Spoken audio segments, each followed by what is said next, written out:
Good afternoon. This is the international arbitrage in Miami, and we're just chatting about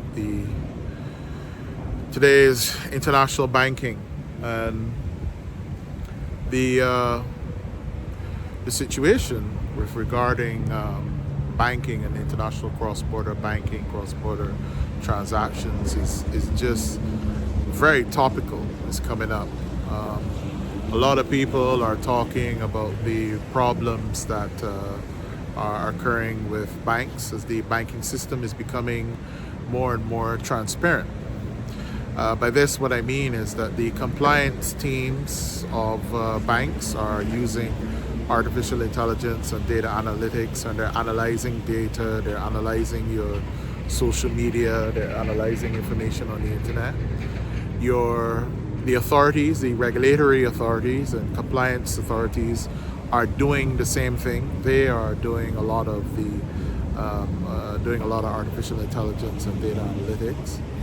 And unfortunately, what's happening, and this is at the front end, is that I think with the standard of for compliance, which is a money laundering law, which is suspicion, I think a lot of transactions, especially of unregulated small private businesses doing international business, international transactions, are being flagged as high risk or suspicious, especially if the person doesn't originate from the jurisdiction. So say, for instance, there will be a lot of people, families, business owners, and people who are not U.S. persons, but they're using U.S. private banking, they're using U.S. banking, they're doing international transactions, they're getting paid in U.S. banks, and then they're making payments onwards. And depending on the type of industry that you're in, whether it's commodities or oil and gas or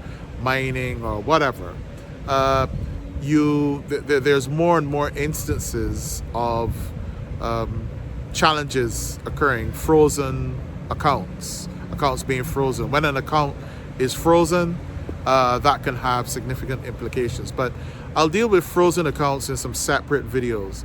Let's just talk about the fact that the transactions can take a long time.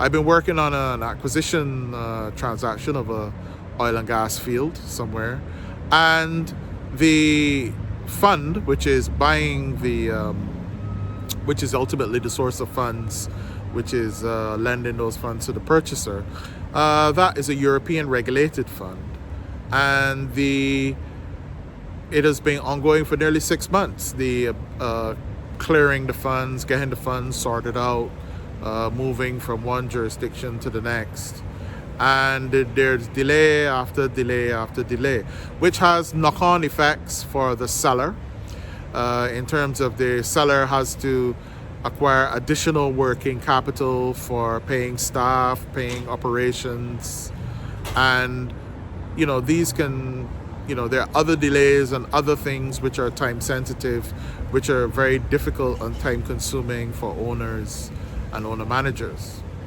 So I guess what I'm trying to say is that if you are doing less than $100 million, if you're raising less than $100 million, you definitely want to think about your compliance profile, your compliance score with these banks, and essentially like what type of service are you going to get from banks, because it can definitely impact, you might be selling, it might be an exit for you, a strategic exit, and 6 months is enough time to kill a deal, change minds, other things happen.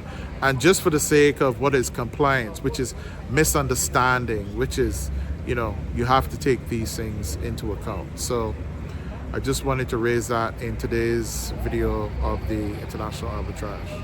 Cheers.